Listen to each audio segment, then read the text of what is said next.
বিসমিল্লাহির রহমানির রহিম। প্রিয় দিনী ভাই বোনেরা, আসসালামু আলাইকুম। সবাই কেমন আছেন? আমি ছোট্ট একটি কথা দিয়েই শুরু করব এবং শেষ করে দিব। একটা নাফরমান, একটা বেঈমান, একটা খেলোয়াড় কখনো আপনাকে বিনোদন দিতে পারবে না। বিনোদন কখনো খেলোয়াড়ের কাছ থেকে আসে না।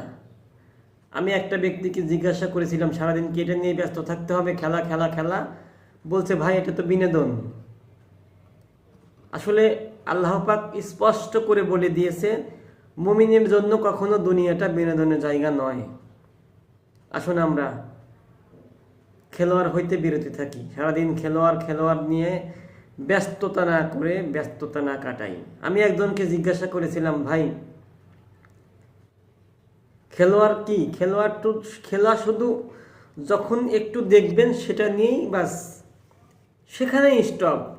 সারাদিন এটা নিয়ে বগর বগর করা তো উচিত না। বলছে, ভাই এটা তো বিনোদন।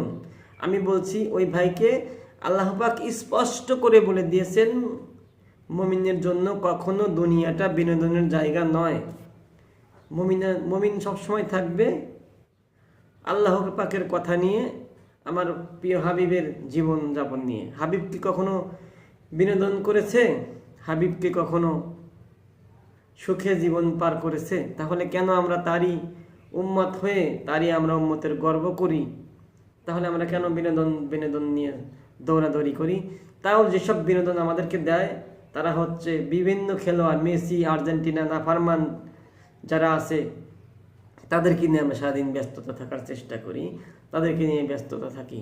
আসুন আমরা যে সকল ভাই ও বোনেরা সারাদিন খেলা নিয়ে, ক্রিকেট বলেন আর যেটাই বলেন, যেটা নিয়ে আমরা ব্যস্ত থাকি, খেলা নিয়ে কখনো ব্যস্ত থাকার দরকার নেই। বিনোদন কখনো খেলোয়াড় দিতে পারবে না আপনাকে। বিনোদন যদি আপনাকে নেওয়ার প্রয়োজন থাকে, আপনার সন্তানের কাছ থেকে নেন, আপনার পিতামাতার কাছ থেকে নেন, আপনার পাড়া প্রতিবেশীর কাছ থেকে নেন, আপনার আত্মীয় স্বজনের কাছ থেকে নেন। আমার আল্লাহ পাকের 5 ওয়াক্ত নামাজ পড়েন, এটাই আপনাদের কাছে বিনোদন মনে হবে ইনশাআল্লাহ। আল্লাহ পাক সবাইকে দিনের পথে চলার তৌফিক দান করুন, আমিন। বিনোদন কখনো নাফরমান দিতে পারে না। বিনোদন কখনো মুসলমানকে নাফরমান কখনো বিনোদন দিতে পারে না। তাহলে সেই নাফরমানের সাথেই আমাকে জাহান্নামে যেতে হবে। আসুন আমরা জাহান্নামকে ভয় করি, আল্লাহকে স্মরণ করি। অন্ধকার কবর প্রতিদিন করি স্মরণ। আল্লাহ পাক আমাদেরকে কখন যেন দিবে মরণের কথা আমরা প্রতিদিন করি স্মরণ। মরণ থেকে যতই পলায় মরণ আমাদের রবে ঘিরি, যদিও আমরা আকাশ পথে লাগাই সিঁড়ি। আসুন আমরা মরণকে স্মরণ করি।